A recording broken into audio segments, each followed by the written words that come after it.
G'day guys, I'm out at Kinchin Dam and I've been barramundi fishing while travelling with this LOWRANCE roadshow for 2.5 weeks. It's the best opportunity I've had to play with active targets.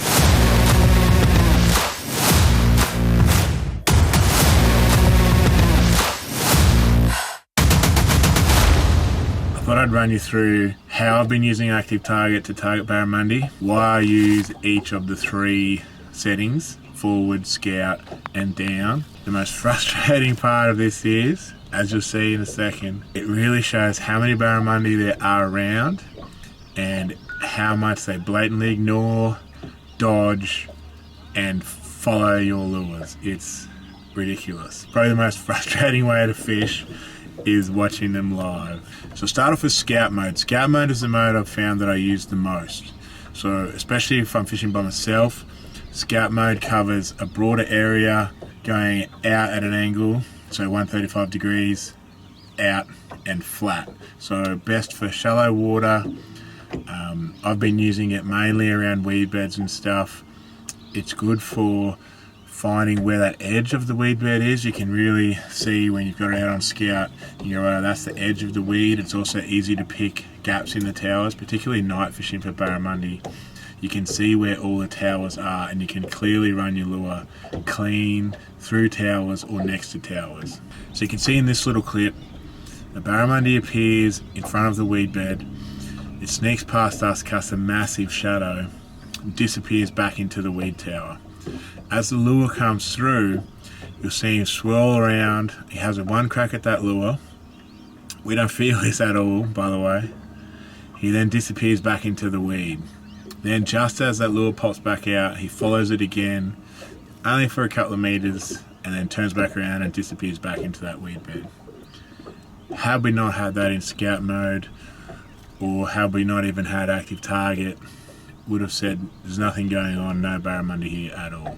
Forward mode is a very narrow beam, but is a lot clearer, more definition, and easier to define fish, structure, and physical position of the fish.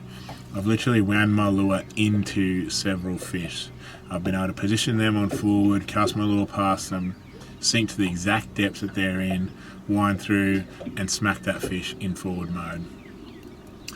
It's probably the most frustrating of the modes altogether because you can literally hit fish. It's insane watching these fish swim around. I've even watched one of them, my lure landed. You can see a barramundi fly over to the splash. He then tracks the lure almost all the way back to the boat, sitting 2 feet away. Never touches that lure. Now in the down position, this is obviously for when the fish are directly or very close to directly under the boat. Down mode, deeper water fishing, schooling fish, fish that are tight on structure, particularly using vibes, stuff like that. So this next recording, you'll be able to see fish coming and looking at our vibes. When they're sitting dead still, then the fish will take off. You can see them coming across and appearing next to our vibe, little bit of interest to no interest, or even blatantly ignoring the vibe and getting out of the way of the vibe. One particular time, I was able to pause my lure, free spool my lure to get it down to where a barramundi was, and I literally sat my lure on that fish's back before he took off.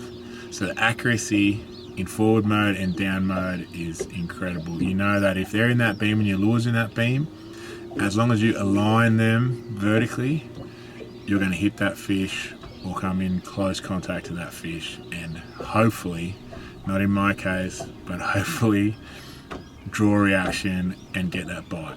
So I think that's pretty simple, quick explanation. Scout mode, I prefer that when I'm fishing by myself. Shallow water, looking at weed towers, covering a broader range but in shallow water. Forward mode, isolated structure at a distance, a little bit deeper water, fish that are relatively holding or sitting still. Down mode, deeper water, sitting on top of those fish, schooling fish, again isolated structure and deeper water.